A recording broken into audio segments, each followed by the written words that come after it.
No outono de 480 a.C., o destino da Grécia e talvez de toda a civilização ocidental pendia por um fio.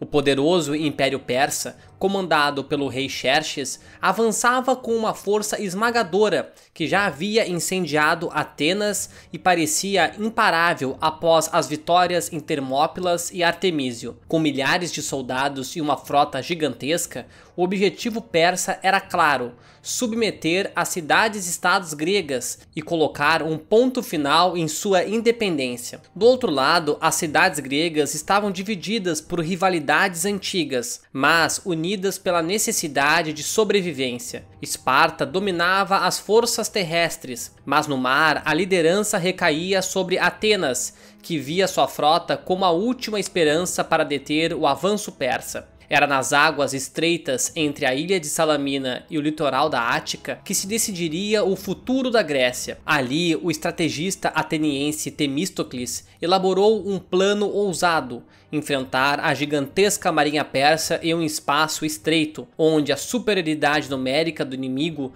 não pudesse ser plenamente utilizada. Mais do que uma simples batalha naval, Salamina seria um choque de estratégias, culturas e destinos. Se os gregos falhassem, nada impediria que o Império de Xerxes dominasse o Egeu, apagando a liberdade que definia as cidades-estados helênicas. Para compreender a magnitude desse embate, é preciso voltar algumas décadas ao início das Guerras Médicas. Desde o final do século VI, o Império Persa, então sob o comando de Dário I, buscava expandir sua influência sobre as ricas e fragmentadas cidades gregas. O primeiro grande choque ocorreu em 490, quando Dário enviou suas forças contra a Grécia, resultando na famosa vitória ateniense em Maratona. Essa derrota, porém, não encerrou o conflito, apenas adiou. Após a morte de Dário, seu filho Xerxes assumiu o trono persa com a determinação de concluir a obra do pai. Preparou então uma das maiores expedições militares da antiguidade. Estimativas antigas falam em centenas de milhares de soldados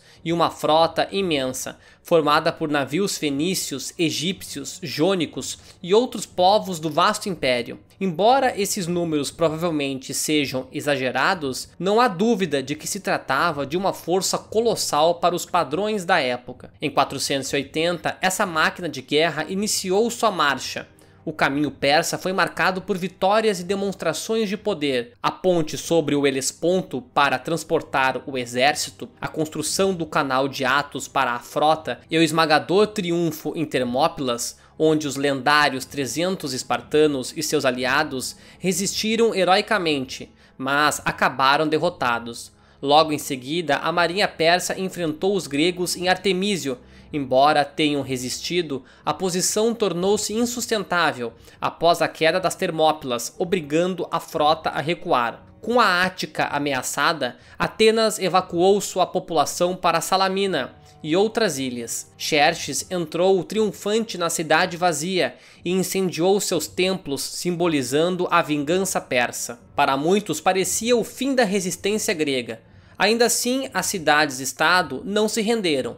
Reunidas na chamada Liga Helênica, liderada militarmente por Esparta, mas dependendo do poder naval de Atenas, elas buscaram um último e desesperado plano para deter a invasão. Nesse cenário surgia a figura de Temístocles, o estrategista ateniense, que havia convencido seus líderes a investir em uma poderosa frota de triremes, prevendo que a luta contra a Pérsia seria decidida no mar. Foi ele quem percebeu que, em uma batalha em mar aberto, a superioridade numérica persa seria avassaladora.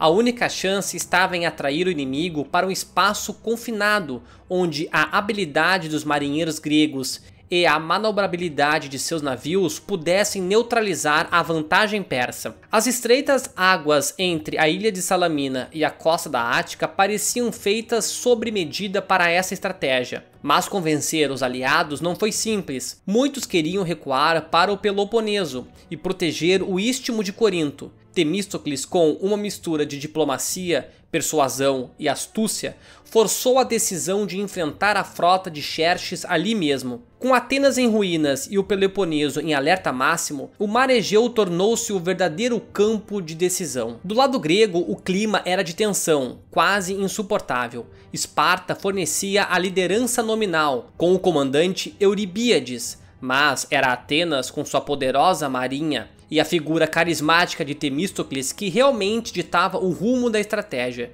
Enquanto os espartanos preferiam recuar para o istmo de Corinto, defendendo o Peloponeso, Temístocles insistia que lutar nas águas estreitas de Salamina era a única chance real de vitória. As discussões entre os aliados foram acaloradas. Muitos viam a batalha como suicídio, temendo que a frota persa simplesmente cercasse os gregos, aniquilando eles por completo. Temístocles fez uma de suas manobras mais ousadas: enviar um escravo de confiança, Sicinos, ao acampamento persa com a mensagem secreta. Nela, Temístocles fazia Xerxes acreditar que os gregos estavam divididos e prestes a recuar. O rei persa, convencido de que tinha a oportunidade de esmagar os inimigos antes que fugissem, caiu na armadilha. Ordenou que sua frota bloqueasse as saídas do estreito durante a noite, cortando qualquer rota de escape. Sem perceber, Xerxes estava posicionando seus navios exatamente onde os gregos desejavam. Enquanto isso, a atmosfera no acampamento grego era de vigília ansiosa. Os marinheiros e hoplitas sabiam que a manhã seguinte poderia significar o fim da liberdade helênica. Os navios, alinhados e prontos para zarpar, aguardavam o primeiro clarão do dia. Relatos antigos falam de cânticos e rituais, de oferendas aos deuses protetores do mar e de discursos inflamados para manter o moral elevado. Do alto de um trono improvisado, Xerxes planejava assistir pessoalmente à vitória final, certo de que a frota grega seria esmagada pela força bruta persa. Mas, à medida que a noite avançava e as correntes do estreito começavam a mudar, as cartas já estavam lançadas para um confronto que mudaria a história. Ao amanhecer de 26 e 27 de setembro, encontraria as duas frotas em posições críticas, os persas comprimidos nos canais estreitos, os gregos em formação cuidadosa, prontos para transformar a ousadia de Temístocles em um golpe devastador. O prelúdio terminava e o mar de Salamina estava prestes a se tornar palco de um dos mais decisivos combates navais da antiguidade. A frota persa sob o comando supremo de Xerxes era vasta e heterogênea, refletindo a extensão do Império Aquemênida. Fontes antigas como Heródoto falam em mais de 1.200 trirremes no início da campanha, embora tempestades e confronto em Artemísio já tivessem reduzido esse número para algo entre 600 e 800 navios. Essa força reunia marinheiros e guerreiros de várias regiões, fenícios conhecidos por sua experiência marítima, egípcios com embarcações robustas e pesadas, jônicos e cilícios habituados às águas do Egeu, além de contingentes da Lícia e Panfilha e de outras partes do império. A diversidade da frota persa era ao mesmo tempo uma força e uma fraqueza. Embora oferecesse um leque impressionante de habilidades navais, também trazia desafios de comunicação e coordenação e comando. Xerxes nomeou vários almirantes, mas entre eles se destacava Artemísia de Halicarnasso, a rainha capitã que se tornaria lendária por sua coragem e astúcia durante a batalha. Apesar de seu conselho prudente, ela advertiu o rei sobre os riscos de lutar nas águas estreitas. A confiança de Xerxes em sua superioridade numérica prevaleceu. Em contraste, a frota grega era muito menor, porém mais coesa e treinada para as condições locais. Ao todo, somavam cerca de 370 trirremes, segundo os relatos mais aceitos. Atenas fornecia o maior contingente, com cerca de 180 embarcações. Outras polis contribuíram com forças importantes: Corinto, Egina, Megara, Esparta e pequenas cidades da Beócia e da Cíclades. Além disso, os marinheiros helênicos eram em geral cidadãos livres, movidos não apenas por soldo, mas pela defesa direta de suas casas e famílias, o que lhes conferia uma moral elevada e um senso de disciplina incomum. Quanto ao armamento, as trirremes gregas eram mais leves e manobráveis, projetadas para rápidas mudanças de direção e ataques de esporão. As embarcações persas, muitas delas mais largas e pesadas, favoreciam combates de abordagem e embarque, mas perdiam eficiência em espaços confinados. Nas águas apertadas do estreito, essa diferença de design e treinamento se tornaria crucial. Assim, o confronto não era apenas numérico, mas de filosofia naval. A flexibilidade e o conhecimento local dos gregos contra a massa imponente, porém menos ágil, do Império Persa. Xerxes apostava que sua superioridade esmagadora quebraria a resistência helênica. Temístocles contava que o mar estreito transformaria a força do inimigo em fraqueza. O rei persa ordenou durante a noite o bloqueio das saídas do estreito de Salamina, acreditando que impediria qualquer retirada grega.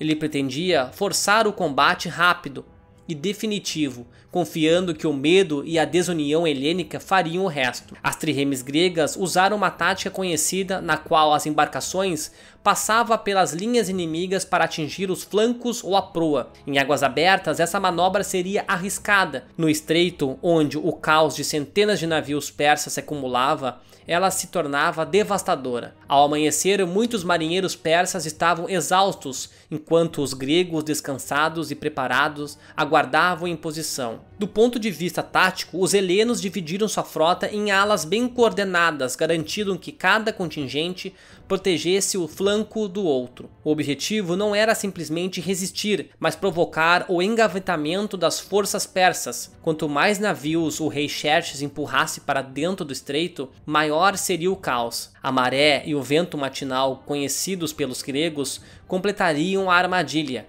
dificultando ainda mais as manobras dos pesados navios fenícios e egípcios. O sol mal despontava quando as calmarias da noite deram lugar a uma brisa leve no estreito de Salamina. A armadilha de Temístocles começou a funcionar. Na escuridão, centenas de embarcações persas se moveram, comprimindo-se nas passagens estreitas, sem perceber que era exatamente ali que os gregos desejavam lutar. Quando os primeiros raios de sol iluminaram as velas, as trombetas gregas ecoaram entre as rochas, seguidas de um canto de guerra que, segundo relatos, invocava a liberdade da Grécia. Avante, filhos dos helenos! Libertem a pátria, libertem os filhos, libertem as esposas e os templos dos deuses. Com esse grito, as trirremes helênicas avançaram em perfeita formação.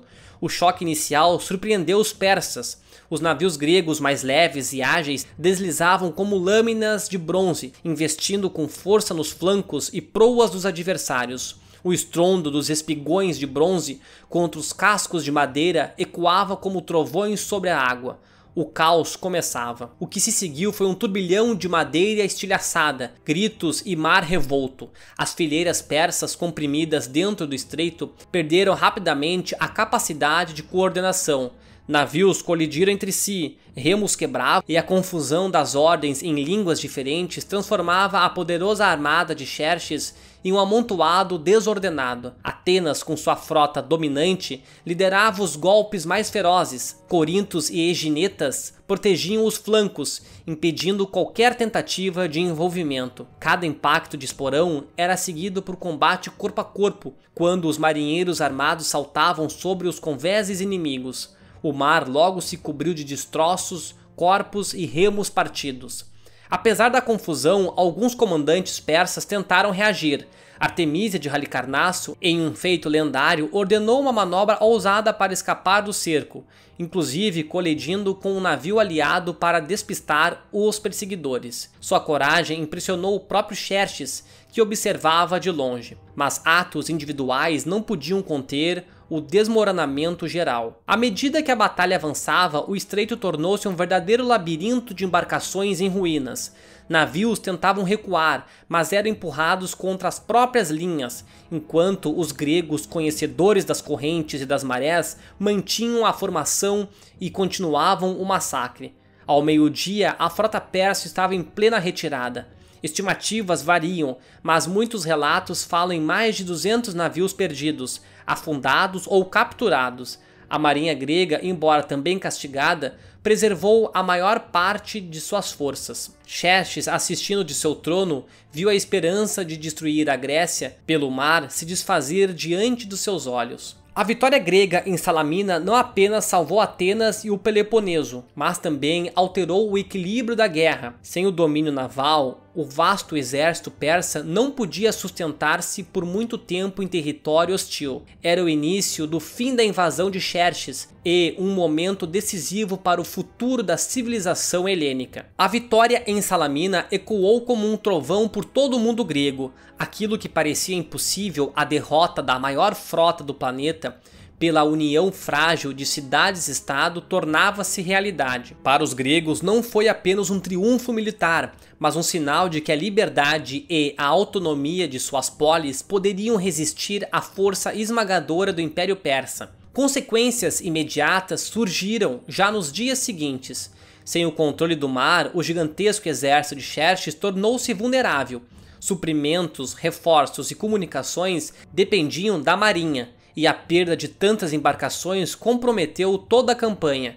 Temendo que uma nova derrota isolasse suas tropas, Xerxes decidiu retirar a maior parte de suas forças para a Ásia, deixando apenas um contingente sob o comando do general Mardônio para tentar um último ataque por terra.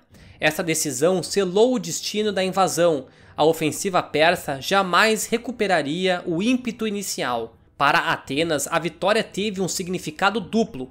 Primeiro, representou vingança pela destruição recente de sua cidade, incendiada pelos persas. Segundo, consolidou seu prestígio como potência naval. A aposta de Temístocles em uma marinha forte havia provado ser visionária, garantindo a liderança ateniense nas guerras que se seguiriam e abrindo caminho para a futura Liga de Delos, embrião do Império Marítimo Ateniense. Esparta, embora líder nominal da Liga Helênica, teve de reconhecer que o mar pertencia a Atenas. Essa nova dinâmica política, embora vital para derrotar a Pérsia, mais tarde alimentaria rivalidades que explodiriam na Guerra do Peloponeso.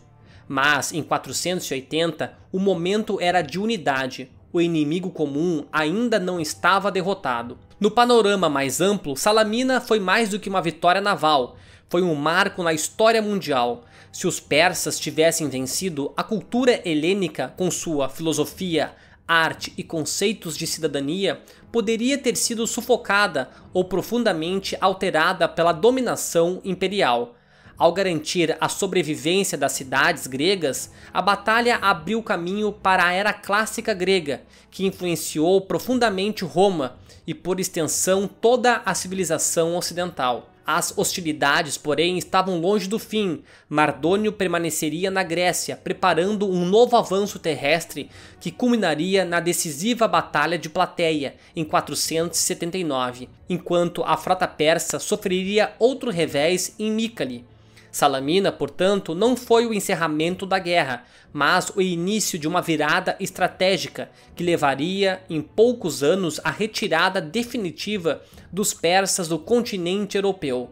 Quando as últimas embarcações persas desapareceram no horizonte, os gregos sabiam que haviam feito mais do que proteger suas terras. Haviam preservado a liberdade de um mundo em formação, um triunfo que ressoaria por séculos. Se você gostou do vídeo, deixe um like e se inscreva no canal. Grande abraço a todos!